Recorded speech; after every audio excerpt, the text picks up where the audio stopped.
El retrato oval. Cuento de Edgar Allan Poe. El castillo en el cual mi asistente se había empeñado en entrar, si fuese menester a la fuerza, antes que permitirme pasar hallándome gravemente herido la noche al raso, era uno de esos enormes edificios mezclados de lobreguez y grandeza que durante tanto tiempo han alzado su frente ceñuda por entre los Apeninos.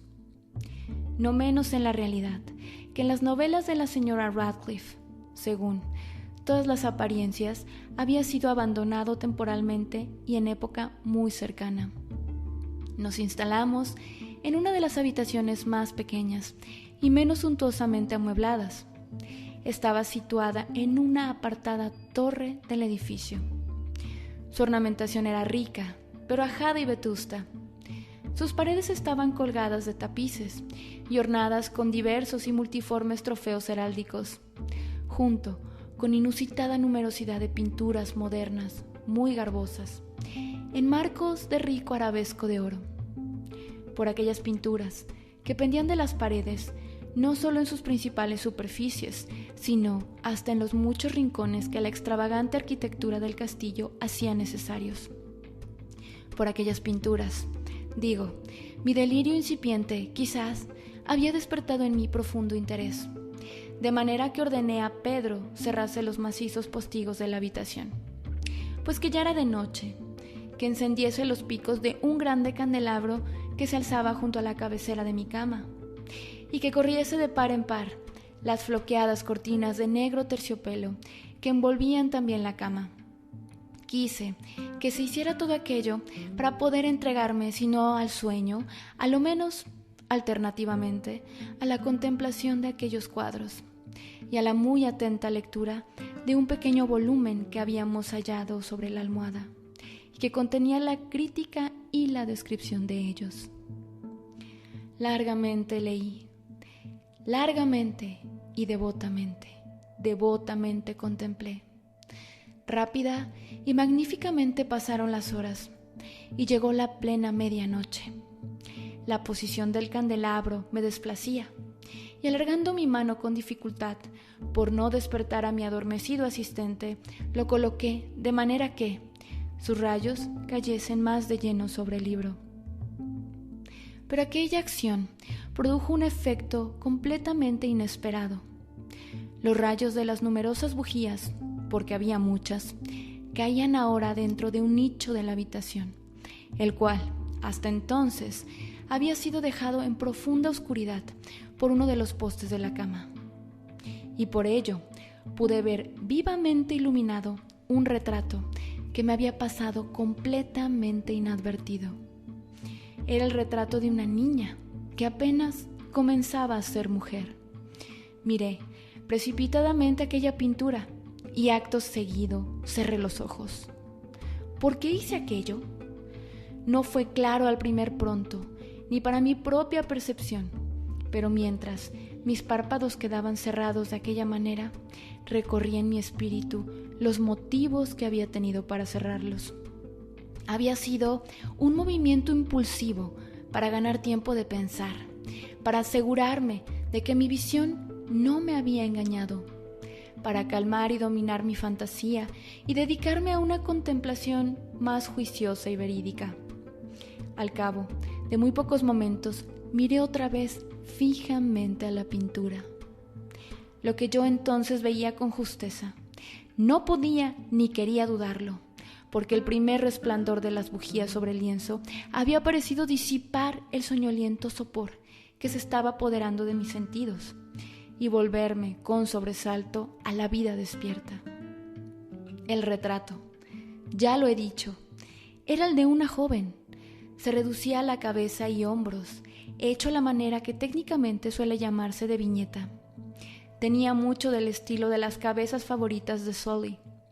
Los brazos, el pecho y hasta los contornos de los radiosos cabellos se fundían imperceptiblemente en la vaga pero profunda sombra que formaba el fondo de aquel conjunto. El marco era oval, ricamente dorado y afiligranado en arabesco, como obra de arte. Nada podía ser más admirable que aquella pintura por sí misma. pero no podía haber sido ni la factura de la obra ni la inmortal belleza de aquel semblante lo que tan súbitamente y con tal vehemencia entonces me había conmovido. Y mucho menos podía haber sido que mi fantasía, sacudida de su casi adormecimiento, hubiera tomado aquella cabeza por la de una persona viva. Comprendí enseguida que las particularidades del dibujo, del aviñetado y del marco hubieran instantáneamente disipado semejante idea. Me hubieran evitado hasta una momentánea distracción. Meditando seriamente acerca de todo aquello, permanecí, tal vez durante una hora, medio sentado, medio reclinado, con la vista clavada en aquel retrato. Finalmente, satisfecho de haber acertado el verdadero secreto del efecto que producía, me eché completamente de espaldas en la cama. Había hallado que el hechizo de aquella pintura consistía en una absoluta semejanza con la vida en su expresión, que primero me sobrecogió y finalmente me desconcertó, me avasalló y me anonadó.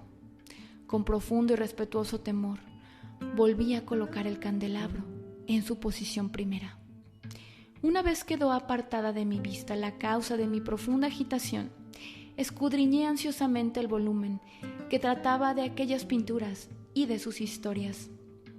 Volví las hojas hasta encontrar el número que designaba el retrato oval, y allí leí las imprecisas y primorosas palabras que siguen.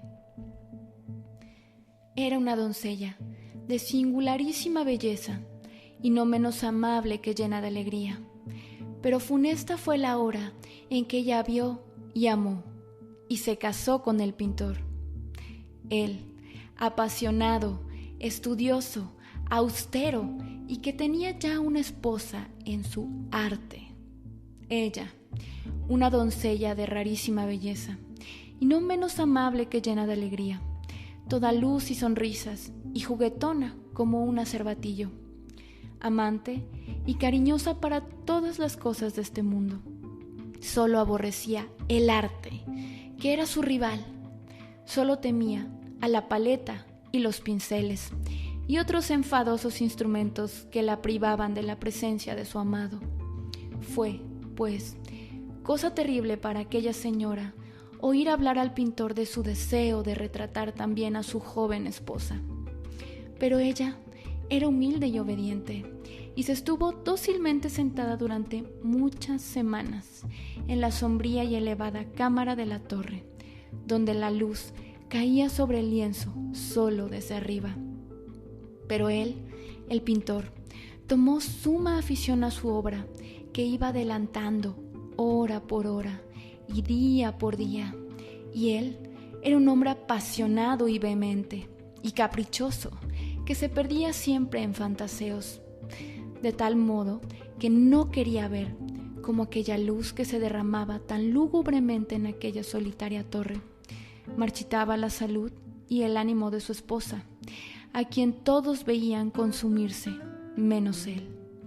Y sin embargo, ella no paraba de sonreírle, sin quejarse nunca, porque veía que el pintor, quien gozaba de alto renombre, hallaba un férvido, abrasador deleite en su tarea, y se afanaba de día y de noche en pintar a la que tanto lo amaba, y que cada día se iba desalentando más y enflaqueciendo.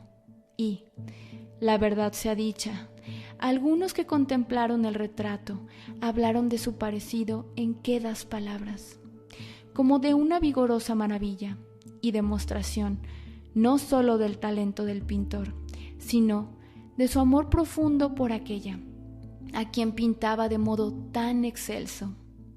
Pero hacia el final, cuando la obra se acercaba más a su terminación, ya no se admitía a nadie en la torre, porque el pintor se había alocado con el ardor de su tarea y raramente quitaba los ojos del lienzo, ni ya siquiera para mirar el rostro de su esposa, y no quería ver cómo los colores que esparcía en el lienzo eran arrancados de las mejillas de la que estaba sentada junto a él.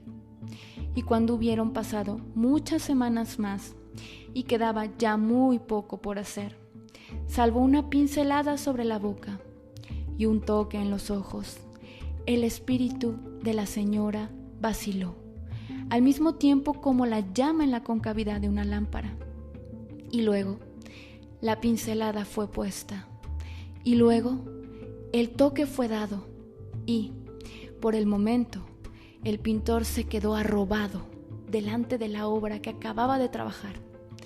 Pero en el momento inmediato, mientras todavía estaba contemplando, se puso tembloroso y muy pálido, y despavorido, y gritando con alta voz: «¡Esto es realmente la vida misma!». Volvió súbitamente los ojos hacia su amada. Estaba muerta.